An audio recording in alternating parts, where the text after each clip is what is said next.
একেবারে সহজ উপায়ে আজকে তোমাদেরকে লেডিস শার্ট সেলাই করা দেখাবো। তো আমি আগে তোমাদেরকে কাটিংটা দেখাচ্ছি, খুবই সহজভাবে তোমরা করতে পারবে, যারা নতুন তারাও করতে পারবে। তো দেখো এখানে আমি লম্বা নিয়েছি, লম্বা আমার 40 দরকার ছিল, 40 নিয়েছি। আর এখানে দেখো আমার যতটুকু ঘের দরকার আমি অতটুকু ঘের নিয়েছি। আর এখানে অবশ্যই 1.5 ইঞ্চি কাপড় বাড়তি রাখবে। এই যে 1.5 ইঞ্চি কাপড়টা আমি এভাবে মার্ক করে নিচ্ছি।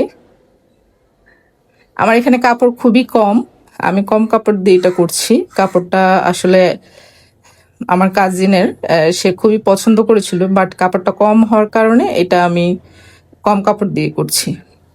তো দেখো এখানে আমি হাতার মাপ নিয়ে নিচ্ছি। হাতার মাপ নিয়েছি আমি এখানে 8 ইঞ্চি, কাঁধও নিয়েছি আমি এখানে 8 ইঞ্চি, ঠিক আছে। কাঁধ আমি 8 নিয়েছি এবং এখানে হাতাটাও আমি 8 নিয়েছি। আর এই পাশে দেখো 1 ইঞ্চি করে আমি এভাবে মার্ক করে নিয়েছি। এটা সামনের পার্ট, যেহেতু একটু সুন্দর করে ভিতর দিকে কাটিং করতে হবে।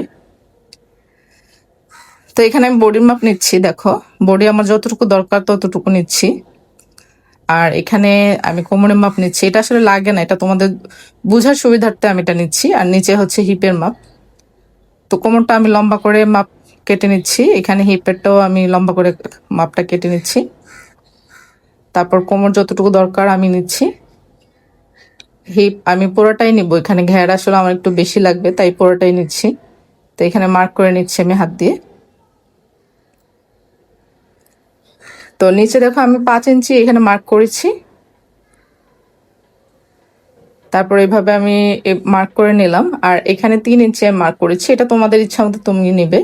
তো আমার কাছে যেভাবে পারফেক্ট মনে হয়েছে বডির সাইজ অনুযায়ী আমি সেভাবে করেছি, যেহেতু এখানে কাপড় কম। এখানে 5 ইঞ্চি, নিচে 3 ইঞ্চি। তো এখানে বাড়তি কাটিং এর জন্য আমি দেখো এখানে কাপড় একটু সুন্দর করে মার্ক করে নিয়েছি। আর এখানে অবশ্যই 3 ইঞ্চি নিবে।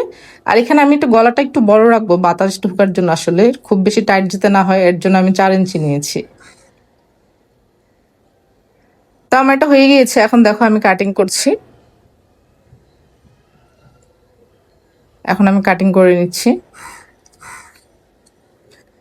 তোমরা যারা নতুন তারাও এটা সেলাই করতে পারবে, আমি ওইভাবে তোমাদেরকে এটা দেখাচ্ছি। যারা একদম নতুন তারাও এটা সেলাই করতে পারবে, ঠিক আছে। এখানে দেখো 1 ইঞ্চি করে আমি এভাবে কাটটা কেটে নিব।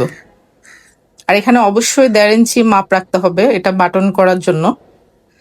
তো দেখো আমার এটা কাটিং হয়ে গিয়েছে।